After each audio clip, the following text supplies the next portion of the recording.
How to remove an eSIM on the Samsung Galaxy S25 series.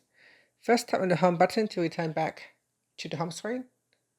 Then on the home screen, swipe down at the top to open up quick settings. In here, tap on the settings icon. Next, go down and tap on connections. And from here, we go down and tap on SIM manager. Then tap on your eSIM. Tap on the left hand side panel. Down here, tap on remove, and then just simply verify yourself, and from there you will be able to remove your eSIM from the SIM manager or from your Samsung Galaxy S25 device. And that's it. Finally, tap on the home button to return back to the home screen. Thank you for watching this video. Please like and subscribe to my channel for more videos.